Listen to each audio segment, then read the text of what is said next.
วันนี้ครับวันนี้มาพบกับผมจอไดใหญ่แล้วครับวันนี้ผมจะพาเพื่อนๆไปเก็บเห็ดถอนกันนะครับไม่รู้ว่าเราจะได้หรือเปล่านะครับเพื่อนๆเขาไปเก็บกันหลายวันแล้วนะฮะเราไม่มีเวลาว่างก็เลยวันนี้เรามีโอกาสแล้วก็เราก็จะไปครับวันนี้ไปกับหลานสาวครับผมชื่ออะไรนะครับพี่จีค่ะไม่เชื่อครับผมผู้หญิงตัวเล่ไม่แล้วครับผมวันนี้ผู้หญิงตัวแห้งวันนี้ไม่ได้มาครับผมแกไม่สบายครับวันนี้ก็เลยเราจะไปกัน2 คนแล้วก็จะไปเก็บเห็ดถอนนะครับผมพุ่มมาแล้วเราไปกันเลยดีกว่าโกโก้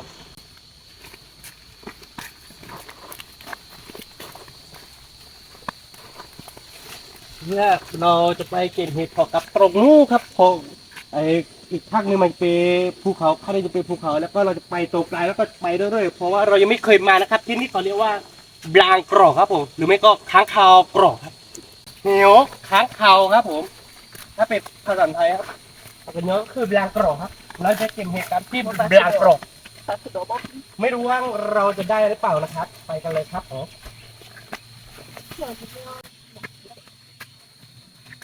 ตอนนี้ก็เวลาก็10 โมงแล้ว70 โมงแล้วตอนที่เราไปแต่ว่าแค่เด็กไม่ออกคือฉันยังไม่เคยมาครับฉันเลย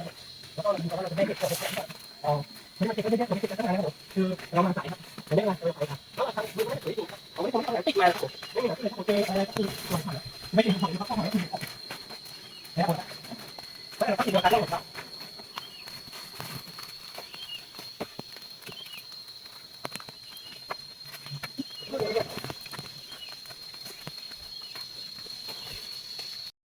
มาเพื่อนๆมาดูกันตรงนี้มันเป็นหน้าผานะคะแล้วก็มันมีถ้ำอยู่แล้วก็มันเป็นอะไรสักอย่างเนี่ยมันเป็นรูเมื่อก่อนเนี่ยตรงนี้มันมีค้างคาวเยอะจัดนะครับก็เลยเขาเรียกว่าลานกรอกนะครับตรงนั้นมันจะมีรูเดี๋ยวเราต้องไปข้างหน้าต่อเราจะไปกินเห็ดถอบกันเพื่อนไปกันเลยดีกว่า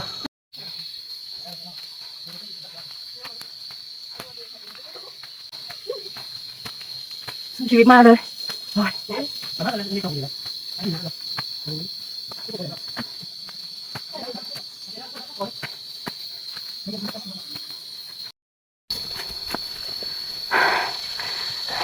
และตอนนี้ก็คือเหนื่อยมากๆเลยครับผมคือทางนี้ก็จะขึ้นเขาอย่างเดียวครับทางก็ไม่สะดวกเท่าไหร่แต่มันก็ต้องไปต่อครับชีวิตต้องเดินต่อครับเราไปกันตรงนู้นเลยไม่ว่าวันนี้เราจะได้เห็นหรือเปล่าหรือว่าจะพอก่อนเห็นของแล้วเห็นของแล้วตอนนี้ก็คือเหนื่อยมากมาเลยครับเพื่อนๆเหนื่อยมากนะครับผมตัวนี้ยังไม่ถือที่เราจะไปเก็บเห็ดนะครับข้างหน้ามันมีทางขึ้นบันไดอยู่มันจริงหรือเปล่าผมก็ไม่รู้นะอันนี้ผมไม่เคยมาผมไม่ได้โกหกนะฮะพูดจริงๆครับมั่งกันเลยก่อนจะถึงทางที่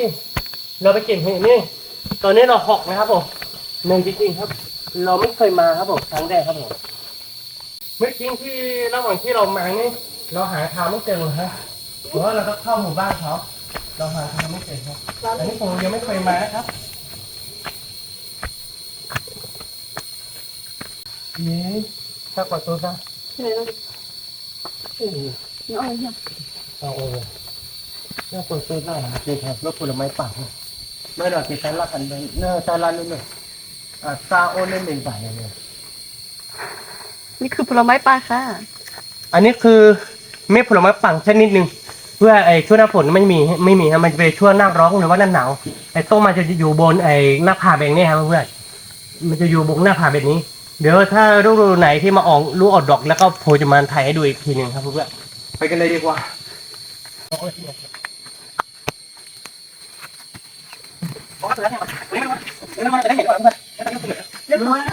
ทางที่ออกมาเนี่ยเขาให้ไปแล้วถูกไหมเพื่อนแต่มันมีวันเขา2 ตัวที่ไปของหน้าเราไม่นานนี่เองฮะแต่ว่าเขาได้ยินเสียงเรากำลังที่ไปเรากำลังได้กี่ตัวเราจะไปกี่โอเคนะครับก็เห็นได้ครับเพื่อนมาเพื่อนระหว่างทางที่ผมจะไปเก็บเห็ดเผาะนะครับคือว่าเจอเห็ดนี้ก่อนครับอันนี้นะฮะคือได้เย็นนะครับผมอันนี้อร่อยนะครับเพื่อนๆแต่ว่าถ้าแบบว่าถ้าเราได้เอา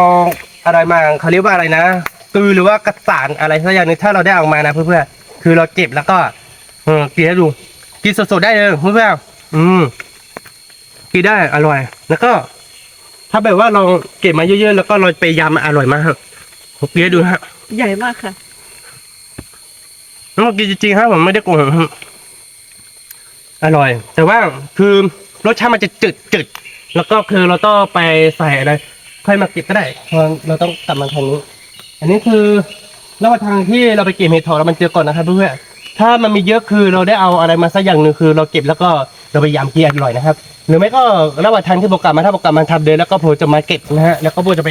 ทำเมนูอะไรเราดูกันนะครับวันนี้ทำได้หลายเมนูครับต้มยำก็ได้ผัดก็ได้ยำก็ได้หลายแบบเพื่อนๆเราไปกันต่อดีกว่ามาอันนี้ผมไม่เคยมาฮะผมได้ยีแต่เขาบอกว่ามันมีทางไหนว่า ทางเข้มหรือว่าเขาต้องขึ้นบันไดกับผมจะไปดูว่ามันจริงอย่างที่เขาพูดหรือเปล่านะครับคือทางนี้ผมไม่เคยมาจริงๆฮะผมพูดหลายรอบแล้วฮะมาดูกัน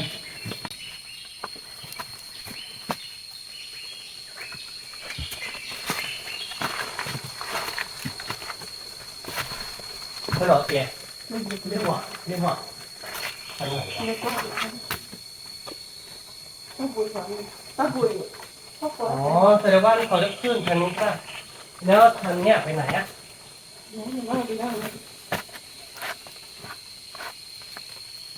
เรามาผิดทางหรือเปล่าเราก็ไม่รู้นะเพื่อนๆมาดูกัน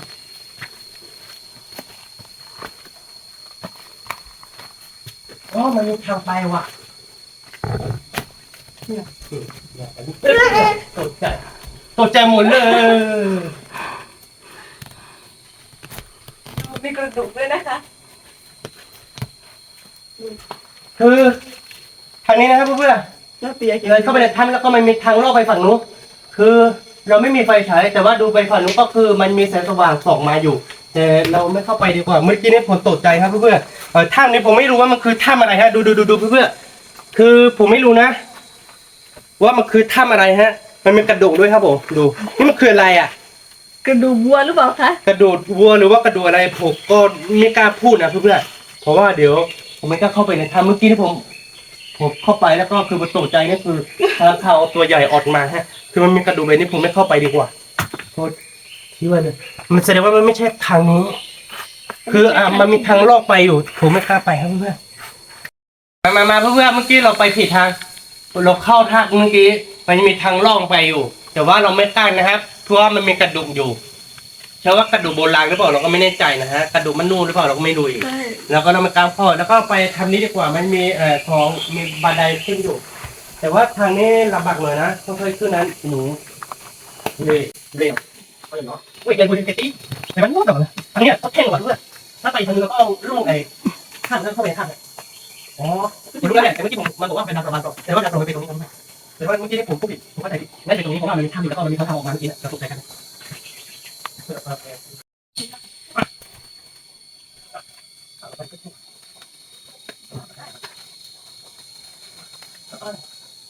เอ๊ะมาที่ไหนครับ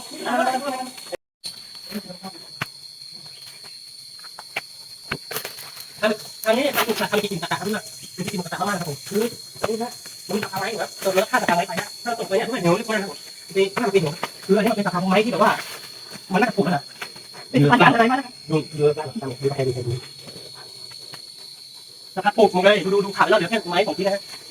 แต่แล้วก็ค่อยไปครับเพื่อนถ้าที่เราไปเก่งตรงนี้มันไม่ใช่ครับเพราะว่าเราไม่เคยมาเลยไม่คุ้นเส้นทางเลยผม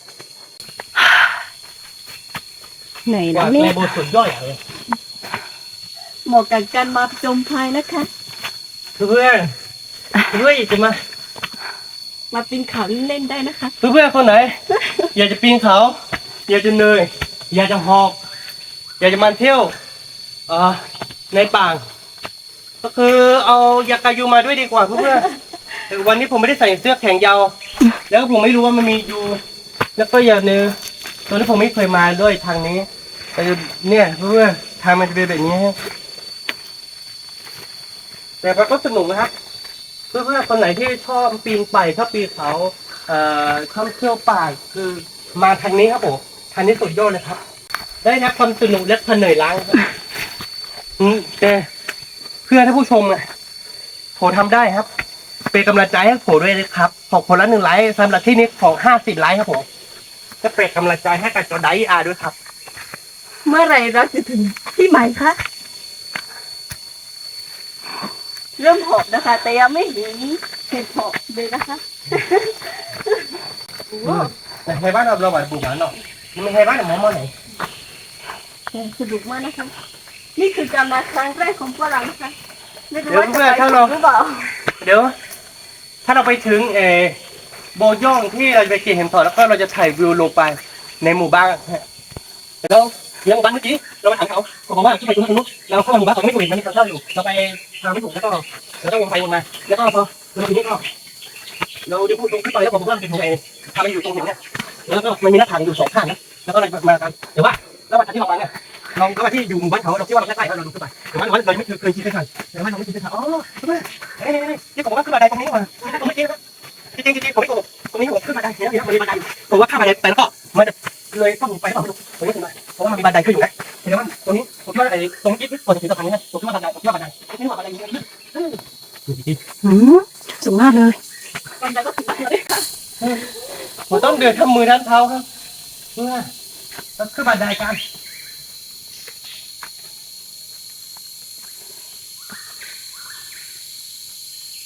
ขึ้นมาได้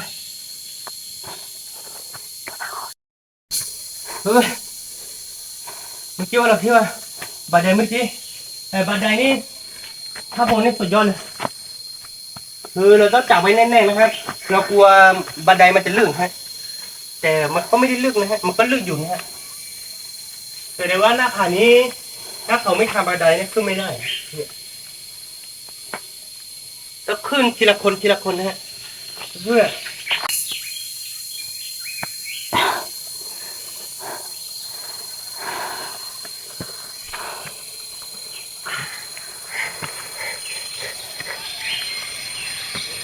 มาเลยคุณตากล้องขึ้นมาค่อยๆขึ้นนะครับตากล้องแล้วตอนนี้ก็คือทำยังไงกดมาก็เลยเดี๋ยวเราจะเอาอันนี้ไปนึ่งไปเราเดินตรงนั้นเราจะเอาตรงนี้ที่ไหนเพื่อนๆตอนนี้เราขึ้นมาถือย่องที่ยังมีบันไดแล้วนะครับเราถ่ายวิวในหมู่บ้านให้ดูโอ้ไกลมากเลยเพื่อนๆดูลงไปแบบนี้มันก็ไม่ได้ไกลมากนะครับถ้าเวลาเราขึ้นมังนี่ไกลจริงๆครับเราไปกันต่อดีกว่าเพื่อนๆเราไปข้างหน้าต่อที่ต้องเดินต่อไปครับตอนนี้เราต้องปีไปครับดูก่อนโอ้ปีไปช่วงหน้าฝนแบบนี้มันยากนะเพื่อนๆเราปีไปเกณฑ์เหมือนกันนะครับมันดูกันนะครับมันมีน้ำอยู่ครับผมแล้วก็มันลึกมากนะครับผมมันมีตะไคร่น้ำขึ้นฮะมันลึกจริงๆปีไปทันมาเพื่อนๆแล้วตอนนี้ก็คือเราเข้าป่างกันแล้วฮะเราปีไปเสร็จแล้วครับลองถือโบยอกไปยอกเขานะครับผมคือใกล้จะถือจุดหมายที่เราไปเก็บเห็ดกันแล้วครับผมเราไปกันต่อเลย เราเจอเห็ดอีกแล้วนะคะ ไม่รู้ว่ากินได้หรือเปล่าค่ะ แต่ว่าเด็กมาก่อนค่ะเห็นว่ามันสวยดีค่ะ ถ้ากินได้ก็เม้นบอกมาด้วยนะคะ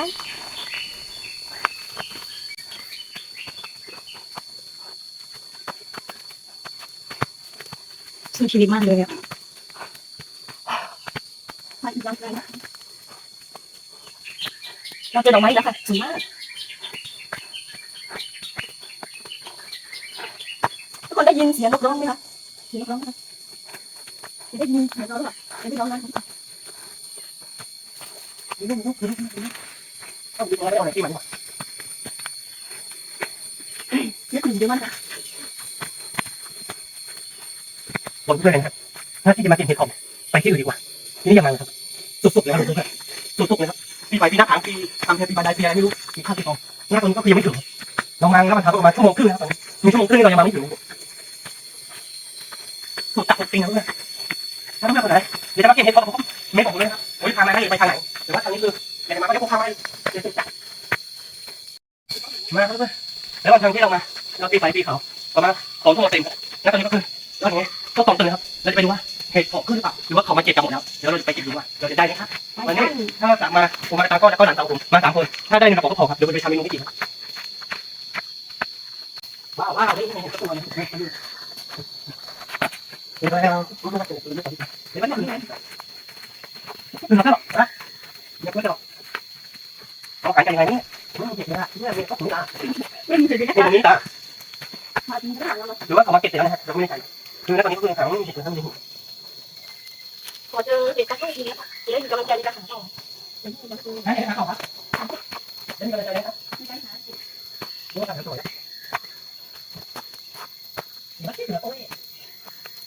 เพื่อคือตรงนี้เราเห็นครับผมเห็นไหมครับเห็นไหมครับรอนโดยตาครับ เห็นไหมครับเยอะเลยครับผมเห็นไหมครับเนี่ยธรรมชาติล้วนๆครับผมจะเก็บแล้วนะครับผม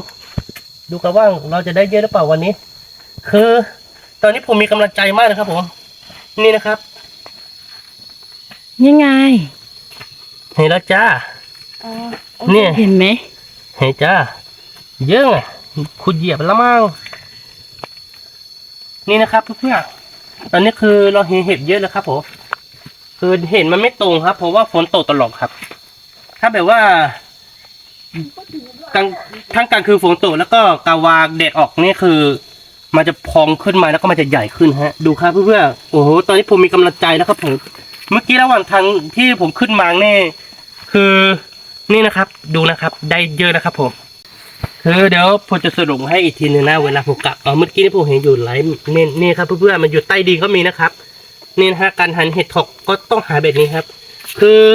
ไม่ต้องเอาเสียไม่ต้องเอาช้อนมาขุดนะฮะคือถ้าเราเอาเสียเอาช้อนมาขุดแล้วก็ราดขนมามันจะอดมาแล้วก็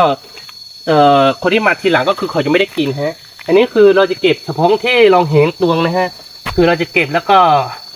พรุ่งนี้ถ้ามีคนมาหาอีกก็เขาก็น่าจะได้ครับ อันนี้นะครับ เยอะครับ อันนี้นะครับ รุ่นนี้มันน่าจะแก่นะครับแก่หรือเปล่าผมไม่รู้นะครับเดี๋ยวผมจะเก็บก่อนนะครับ มีเยอะนะครับผมมีเยอะจริงๆครับผมไม่ได้โกหกนะครับผมเพื่อการหั่นเห็ดพอดผมเชื่อวันนี้ผมยังไม่ได้นะครับผมได้แบบนี้ผมก็มีกำลังใจครับ ใช่ อันนี้นะฮะ ดูว่าจะไม่ได้เห็นแล้ว เราคิดว่าเราจะไม่ได้เห็ดนะฮะนี่ครับเพื่อนๆเยอะเลยครับผมอ๋อเขาหั่นกระเบ็ดนี้นี่เองนี่ครับเยอะเลยครับผม นี่เห็นนะคะ อ๋อตรงนี้มันมีอีกเม็ดนึงนี่หว่าอ นี่นะคะ ก็ได้เยอะอยู่ค่ะนึกว่าจะไม่ได้สาระค่ะเริ่มท้อมาก พอหาเจอแล้ว ตรงนี้คือเราขึ้นมาตรงนี้ กำลังใจเริ่มมาเลยค่ะ เห็ นี่ ด นะคะ เยอะเลยครับผมนี่นะครับนี่นะครับบางเลยครับผมเห็นไหมครับนี่เพื่อนๆบางแล้วครับผมเห็นไหมครับ เยอะเลยครับผมเห็นไหมครับบางแล้วครับผมเห็ดถอกบางแล้วครับผม อ่ะบ้านนี้ ใครอยากจะกินเห็ดถอกก็คือมาหาผมได้นะครับเดี๋ยวผมผัดมาครับผมแต่ว่าทางที่ผมขึ้นมาไม่ได้กินที่ผดบ่งหน่อยครับ เพราะว่ามันไกลจริงๆครับ แล้วก็ปีไปปีผ่านปีบันไดอะไรเยอะแยะครับผม คือแต่มันก็มีจริงๆแหละครับ นี่นะครับมีอยู่แล้วครับผมที่นี่มันเป็นพื้นที่ที่มาไปปั่นชุมชนนะฮะเรามันเก็บกินได้แล้วก็ถ้าไปฝั่งนี้เราก็ว่าฝั่งมันก็เยอะแล้วไปฝั่งนู้นก็ฝั่งมันก็เยอะแล้วก็มีคนมาเก็บกันเยอะเราก็ไม่รู้ว่าต้องไปฝั่งไหนว่าบอกผมว่าจะไปซ้ายหรือขวานะถ้าเป็นสมัยก่อนแล้วก็ถุยน้ำไหลแล้วก็ไปแบบนี้แล้วก็ถ้าน้ำไหลไปฝั่งนู้นเราก็ไปฝั่งนู้นของมันมีเยอะแต่ผมไม่ทำให้ดูดีกว่ามันสกปรกก็เป็นเด็กๆก็ทำกันตลกครับนี่นะครับเห็นฮะถ้าเพื่อนๆไงเห็นที่มันอยู่ใต้ดินหน่อยนึงคือถ้าเราเห็นดินมันฟองขึ้นมาแล้วก็เราไปเก็บปุ๊บผมก็จะเห็นแล้วผมเราเก็บตรงนี้ว่า นี่คือสนุกมากเลยมันยังเล็กอยู่ค่ะตอนนี้ว่าเราก็พอเก็บได้ นี่คืออะไรเพื่อนมันมีตัวอยู่แล้วก็ตรงนี้ด้วยเห็นไหมครับมีสองอันตัวนี้เก็บเห็ดเรามาใส่ก่อนแล้วจะเก็บกาใต้หมกเพื่อมาใส่ครับเนี่ยเพื่อนเราเห็นเห็ดนี่กินได้บอกครับถ้าเพื่อนคนไหนรู้ว่ากินได้ก็ไม่บอกผมนะครับผมไม่รู้ว่ามันคือเห็ดอะไรนะมีสองดอกนี่ฮะ1 ดอก 2 ดอกแล้วก็ตรงนี้มันมีเห็ดถอกอยู่ลูกนึงหรือว่าเห็ดครับผมก็มีแต่ไม่ใช่เห็ดถอกคือเห็ดแบบนี้ฮะดูกันฮะอันนี้ฮะเห็นครับอยู่ใต้นี่ฮะ2 ดอกฮะไม่รู้ว่ากินได้หรือเปล่าครับเพื่อนคนไหนถ้ารู้ว่ากินได้ก็ไปบอกผมครับบนหลังผมมาก็จะได้เก็บเอาไปกินฮะนี่เห็นเป็นยังไงไหมครับเพื่อนอันนี้นะครับแต่ว่าเรามาใส่นี่เห็นไหมครับนี่เห็นไหมครับเขาเก็บกันแบบนี้นะครับเห็นไหมครับมันอยู่รวมกับก้อนหินแบบนี้เพื่อนแต่หน้าตาของมันก็คล้ายๆก้อนหินนะครับคือเราเก็บแล้วไม่ได้สังเกตดูก็คือเราไม่รู้ว่ามันเป็นเห็ดโอ้โหเพื่อนดูตอนนี้เราได้ครับเห็นไหมครับทุกคนวันนี้ผมเก็บได้หลายลูกครับโอ้โหเพื่อนเห็นไหมครับแต่ว่าตรงนี้ผมยังไม่ได้มาครับเห็นไหมครับนี่นะครับผมนี่นะครับผมเก็บนะฮะสงสัยวันนี้เราไม่ได้อดแน่นะครับสงสัยเราจะได้ครับเพื่อนเห็นไหมครับโอ้โหมีหลายลูกนะเพื่อนเห็นไหมครับโอ้โหลูกใหญ่ครับลูกใหญ่ครับผมเห็นไหมครับลูกใหญ่ต้องยกโป้งนะผมเห็นไหมครับโอ้โห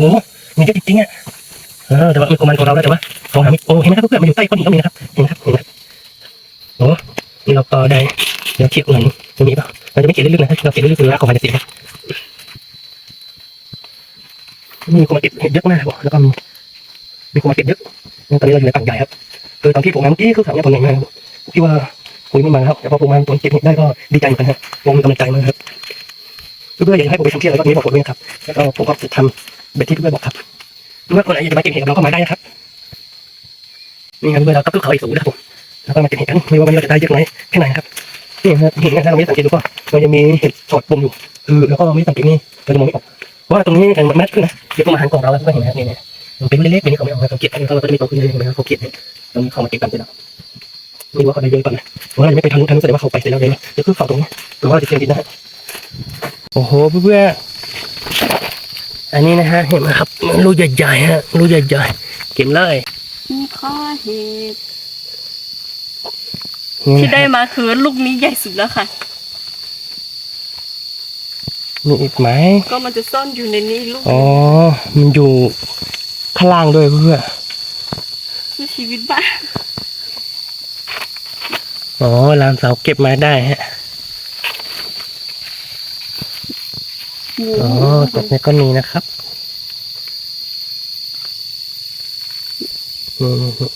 ถ้าเราไม่ได้สังเกตงั้นเราก็จะไม่เห็นฮะ บางทีเราอาจจะเหยียบมันไปแล้วก็ได้ค่ะ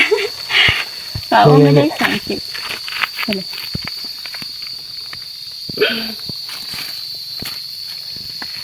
ไปเราไปกันต่อโอ้โหตัวนี้มีทั้งเรื่องเห็นไหมครับนี่ครับ2 ลูก ใหญ่มาก อันนี้ผมไม่สังเกตนี่ครับเพื่อนลองมาแค่นิดเดียวฮะเดี๋ยวถ้าสังเกตดีๆลองดูว่าถ้ามันมีดีพอมขึ้นมาก็จะได้ประมาณนี้นี่ครับหลักตรงนี้ครับดูใหญ่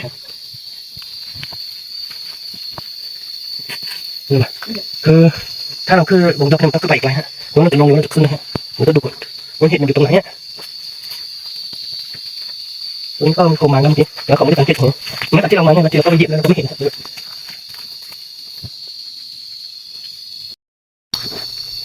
ด้วยตรงนี้เรามาเก็บเห็ดถอกกันแล้วก็เห็ดนี้เราก็ขึ้นแล้วฮะคือใต้เย็นหน้าครับผม คือใต้เย็นหน้าเราเจออีกแล้วนะคะ คือแต่ถ้าเราจะเก็บเราก็ไม่ได้เอาถุงมาเพื่อถ้าเอาถุงมาคือเราเก็บกล่องเลยเพราะว่าถ้าเก็บตรงนี้ก็ใส่รวมกับอย่างอื่นเดี๋ยวมันก็เปื้อนแล้วก็เพราะว่าอันนี้มันล้างออกยากฮะเดี๋ยวถ้าเราไปกลับถ้าเรากลับทำเดิมก็เราจะไปเก็บเห็ดที่เรามันเห็นเมื่อกี้แต่ไม่รู้ว่าเราจะกลับทำเดิมหรือเปล่าเนี่ยเพราะว่าเราขึ้นมาค่อนข้างไกลมากนะครับ ถ้าลงไป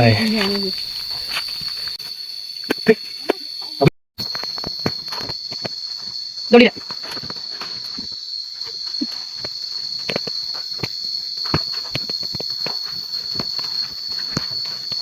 ได้กินได้ยังไงแล้วทางโรงพยาบาลก่อนนะคะ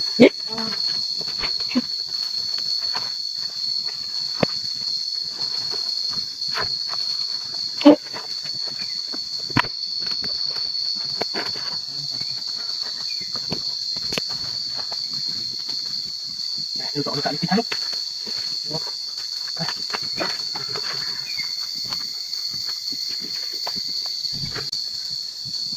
เราจะกัดกันแล้วเพื่อนเดี๋ยวเราจะลงไปดูว่าตรงนี้มันมีเปล่านะแต่ตรงนี้อ๋อฟันที่หางจริงเพราะว่ามันมีใ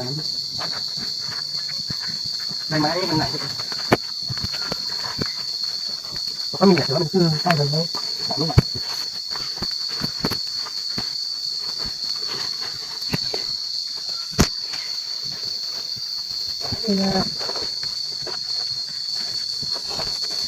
มีคนมันเก็บกันเยอะครับเพื่อน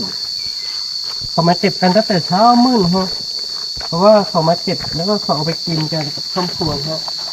โอ้เป็นของมันเป็นเห็ดที่คือปีละครั้งใครๆก็อยากจะกินฮะเนื้อกับผมนี่นะฮะดูตัวนี้ก็มีนะเพื่อนลูกมันไม่ได้ใหญ่มากฮะอันนี้ลูกแบบนี้คือมันไม่ได้ใหญ่ขึ้นแล้วเพราะว่า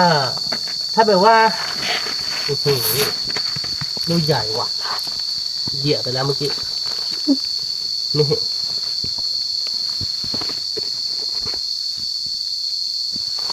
โอ้โหโอ้โหมีด้านมีอีกมีด้านอีกนี่เยอะเหมือนกันนะเพื่อนอ้าวตรงนี้ก็มีด้วยว่ะรูปอันนี้มันไม่ได้ตรงขึ้นแล้วเพื่อนเพราะว่ามันขึ้นมันข้างบนแล้วเดี๋ยวว่าด้านของมันไม่ได้อยู่ใต้ดิน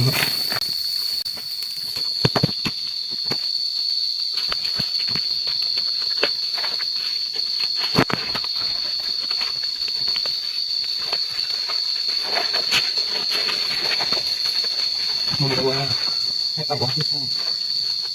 มึงว่าอันนี้ไม่ใช่นะว่า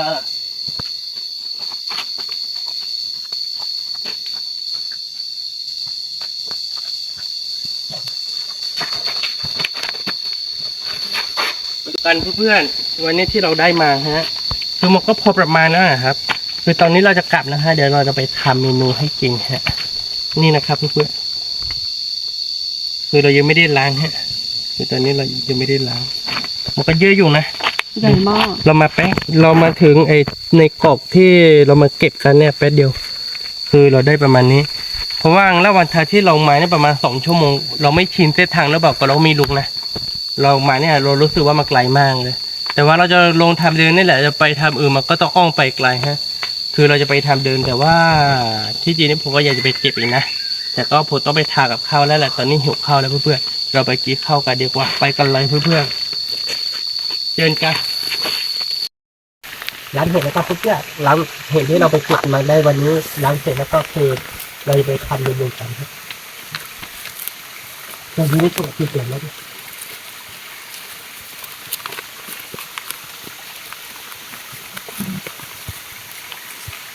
วันนี้เราจะทำเมนูอะไรกันเนี่ย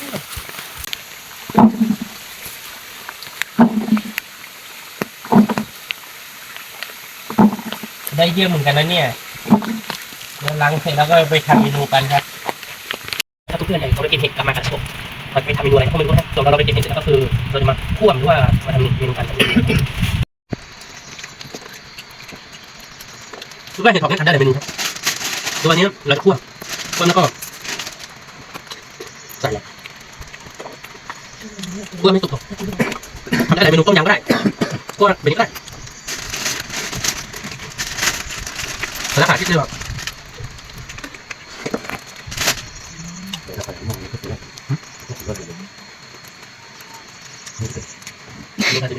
ใส่พริกแล้วครับมันน่าจะอร่อยนะ ใช่มันน่าจะอร่อยเป็นเผ็ด ใส่พริกแล้วก็ใส่เครื่องปรุงเดี๋ยวเราแป๊บน่าจะได้กินเลยใกล้จะสุกครับ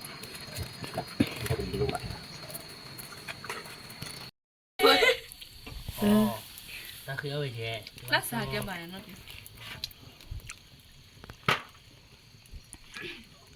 คือทำเมนูเสร็จแล้วกระทันนี้จาก ทำเสร็จปุ๊บพังเลย มาเพื่อนๆมากินกัน มากี้ มา กินด้วยกาอยู่ด้วยกา ลุยคือเราจะล้างมือนิดนึงนะครับเพื่อน บ้านล้ำนี่เขาว่าลาลา ๆคือกวาดเอาเสร็จกันนะ บอเนาะ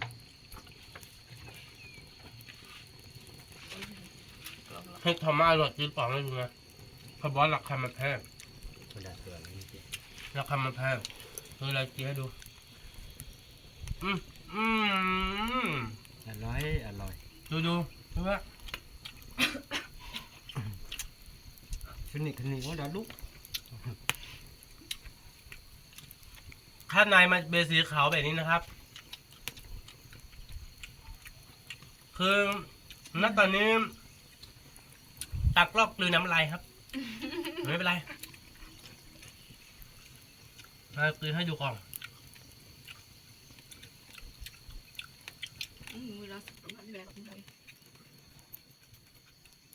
ว่าเราทำไมราคามันแพงไม่อร่อยแล้วเก็บมันไม่ต้องใช้เวลาประมาณ3 ชั่วโมงได้แล้วทีนี้ก็คุ้มครับอร่อยครับ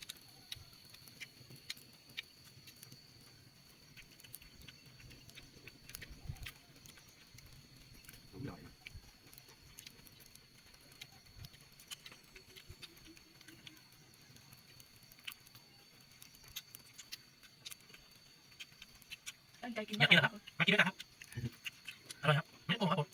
มากินกันครับผมโอเคเลือกทำเป็นอร่อยนะแค่เราคั่วใส่ผมนัวแล้วก็เกลือคั่วเสร็จแล้วก็คือใส่พริกกระลักหน่อยนึงคั่วอีกทีนึงอร่อยจัดไม่โกหก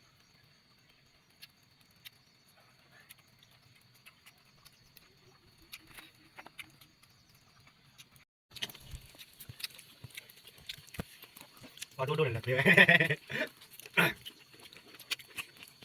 อันนี้ทำเดี๋ยว แล้วดึง ปลาดุกก็ถ่ายรูปเลยปลากุยโดกัน ไม่เข้าไทยอย่างปลาเกินอะไรไม่จำดูก่อน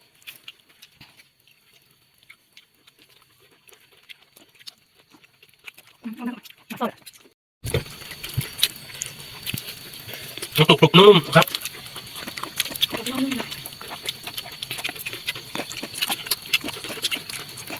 อร่อยมากเป็นอร่อยมาก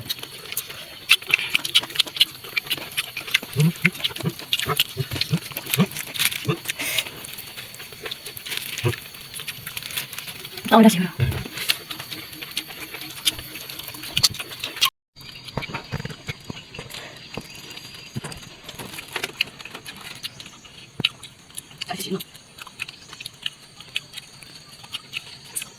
ดูแล้วครั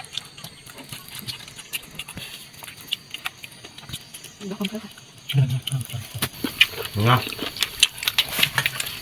สำหรับคลิปนี้ก็คงไม่มีอะไรมาก ถ้าชอบใจคลิปของเราก็อย่าลืมกดไลค์ กดติดตาม กดกระดิ่งให้กับพวกเราด้วยนะครับ เพื่อเป็นกำลังใจให้กับจอไดอาร์อย่าลืมกดติดตามช่องจอไดอาร์ทำช่อง YouTube และเพจ Facebook ด้วยนะครับ เจอกันคลิปวิดีโอหน้าครับผม สวัสดีครับ